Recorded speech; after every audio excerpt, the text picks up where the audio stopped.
Good evening everybody. എന്നെ ഉദ്ദേശിച്ച് വളരെ സ്പെഷ്യലാണ്. എബ്രഹാം ചേട്ടൻ എൻ്റെ വളരെ ക്ലോസ് ഫ്രണ്ടാണ്.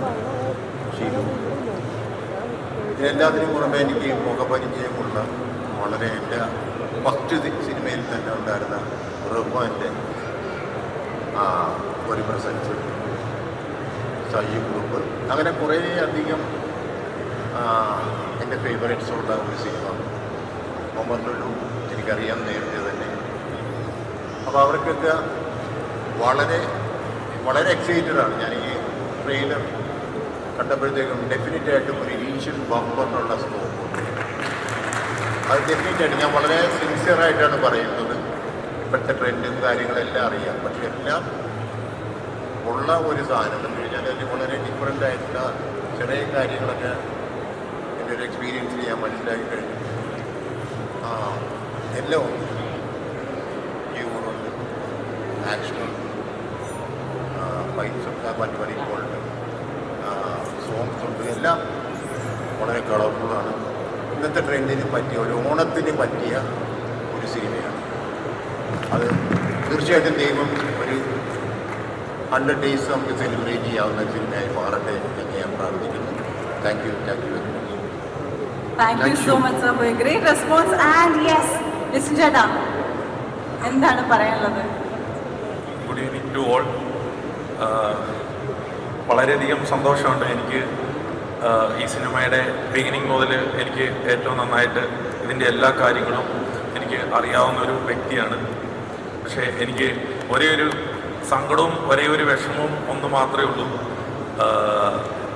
ഞാൻ നിർമ്മിച്ച ARM എന്ന് പറയുന്ന സിനിമ ഈ ഓണത്തിന് തന്നെയാണ് റിലീസ് ചെയ്യുന്നത്. അപ്പോൾ അതിന് ഓപ്പോസിറ്റായിട്ടാണ് ഇത് വരുന്നത്. പക്ഷേ നമുക്ക് വളരെ വേണ്ടപ്പെട്ട ആളായതുകൊണ്ടിട്ട് ഇത് വിജയിക്കണമെന്ന് ഞാൻ ഭയങ്കരമായിട്ട് ആഗ്രഹിക്കുകയാണ്.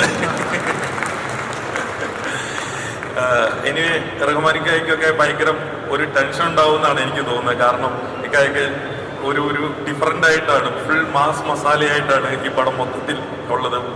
ഒമറിൻ്റെ എല്ലാ പടത്തിലൊക്കെ എഴുതിയേക്കുന്ന പോലെ ആ ഒമർ ഫണ്ണാണ്. അപ്പോൾ അതുകൊണ്ടിട്ട് തിയേറ്ററിൽ ഇത് ഒരു ഫണ്ണായി മാറട്ടെ.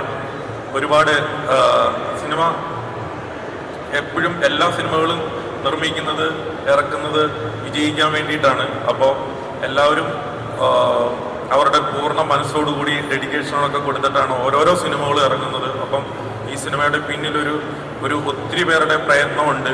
ഇനി ടോമൊക്കെ എപ്പോഴും പറയും ഈ സിനിമ ഭയങ്കരമായിട്ട് ഓടും. എപ്പോഴും ഈവൻ ഞങ്ങൾ മീറ്റ് ചെയ്യുമ്പോൾ ഇത് എല്ലാ വേദിയിലും പറയുന്നതാണ്. അപ്പോൾ അതുകൊണ്ടിട്ട് അങ്ങനെ ഈ സിനിമയ്ക്ക് സംഭവിക്കട്ടെ. പിന്നെ എൻ്റെ ഏറ്റവും ഫ്രണ്ടായുള്ള എബ്രഹാം ചേട്ടൻ. സോ എബ്രഹാം ചേട്ടന് കാശിൻ്റെ വലിയ ആവശ്യമൊന്നുമില്ല, പക്ഷേ പടം വിജയിച്ചാൽ കൊള്ളാമെന്ന് പുള്ളിക്ക് അതിയായ ആഗ്രഹമുണ്ട്. അപ്പോൾ അതുകൊണ്ടിട്ട് അത് സംഭവിക്കട്ടെ. പിന്നെ ഈ സിനിമയുടെ തുടക്കം മുതൽ തന്നെ ഇത് ബാഡായിട്ടാണ് തുടങ്ങിയിരിക്കുന്നത്. അത് 12-ാം തീയതി വരെ ബാഡ് ബോയ്സ് ആയിട്ട് ബാഡായിട്ടൊക്കെ ഇരിക്കട്ടെ. പക്ഷെ 13-ാം തീയതി മുതൽ അത് ഗുഡായി മാറട്ടെ എന്ന് ആശംസിക്കുകയാണ്. Okay, all the best for bad boys. Yes, thank you so much both of you. എന്തായാലും ARM ഒന്ന് സൂക്ഷിക്കുന്നതായിരിക്കും. ARMന് ഒരു വെല്ലുവിളിയാകുമെന്നാണ് പറയുന്നത്. അപ്പോൾ എല്ലാവരും 12-ാം തീയതി ARM പോയി ആദ്യം കാണണം, എന്നിട്ട് ടിക്കറ്റ് ബാഡ് ബോയ്സിന് എടുക്കണം കേട്ടോ. Okay, thank you. എല്ലാ സിനിമകളും വിജയിക്കട്ടെ, അതാണ് സിനിമ എല്ലാം. പക്ഷെ ഈ വേദിയിൽ ഇപ്പോൾ എനിക്ക് നന്ദി പറയാനുള്ളത് രണ്ടുപേരുടേതാണ്. ആദ്യം ഒന്ന് ഈ പടത്തിൻ്റെ സംവിധായകൻ. കാരണം ഇങ്ങനെ ഒരു കഥയായിട്ട് എൻ്റെ അടുത്ത് വന്നപ്പോൾ അദ്ദേഹം എൻ്റെ മേൽ കാണിച്ച ആ വിശ്വാസമാണ് എനിക്കിങ്ങനെ ഒരു പടം ചെയ്യാൻ കഴിഞ്ഞത്. Omar Lulu, thank you so much Omar. And Sarangan writer, thank you so much Omar, thank you so much. Thank you sir. കാരണം ഞാൻ ഒരിക്കലും ഇങ്ങനെ ഒരു നമ്മൾ കഥ കേട്ടിട്ടുണ്ടെങ്കിലും ഞാൻ ഒരുപാട് ചിരിച്ചിരുന്നു. പക്ഷെ എനിക്ക് എപ്പോഴും ഒരു സംശയമായിരുന്നു എന്നെ കൊണ്ട് ഇങ്ങനെ ചെയ്യാൻ പറ്റുമോ എന്നുള്ളത്.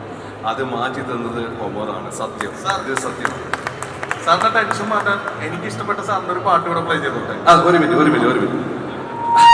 ഞങ്ങള് ഈ ഷൂട്ടിങ് കഴിഞ്ഞ് ഏതാണ്ട് 1.5 മാസമായിട്ടുള്ളൂ. ആൻഡ് ഓണത്തിന് ഇറക്കണമെന്ന് ഭയങ്കര അതിയായ ആഗ്രഹം ഉണ്ടായിരുന്നു ഞങ്ങൾക്ക് എല്ലാവർക്കും. പക്ഷെ ടൈം എങ്ങനെ, അതിനൊരുപാട് പണം ചിലവാണ്. കാരണം എല്ലാ കാര്യങ്ങളും നമ്മൾ റഷ് ചെയ്യണം, സ്പീഡപ്പ് ചെയ്യണം. ആൻഡ് ഓഫ് കോഴ്സ് പ്രൊഡ്യൂസർ അദ്ദേഹം തന്നെയാണ്. പക്ഷെ അദ്ദേഹത്തിൻ്റെ ഒരു വാശി എങ്ങനെ ഉറപ്പിച്ചത് ഈ പടം ചെയ്യുമ്പോൾ ഇത് ഞാൻ ഓണത്തിന് ഇറങ്ങിയിരിക്കും, ഇത് ഞാൻ റിലീസ് ചെയ്തിരിക്കുന്നു എന്നുള്ളൊരു ആ ഒരു വാക്ക് thank you so much, thank you so much.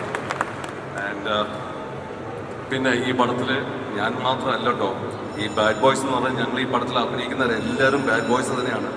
ഇവരില്ലാതെ ഈ ബാഡ് ബോയ്സ് ഇല്ല. ഇത് എൻ്റെ ഒരു പടം മാത്രമല്ല, ഇതെല്ലാവരും ഉണ്ട്. അതുകൊണ്ട് ബിബിൻ, സെന്തിൽ, ആൻസൺ, എവറിബഡി എല്ലാവർക്കും താങ്ക് യു സോ മച്ച്. എനിക്ക് വാക്കുകളില്ല എല്ലാവർക്കും പറയാൻ. കാരണം ഇങ്ങനെ ഒരു ടേൺ ഔട്ട് ആവുമെന്ന് ഞാൻ ഒരിക്കലും പ്രതീക്ഷിച്ചില്ല. ഞാൻ ഇത്രയും ലെവലിൽ ഇത് കയറുന്ന ഒരിക്കലും പ്രതീക്ഷിച്ചില്ല.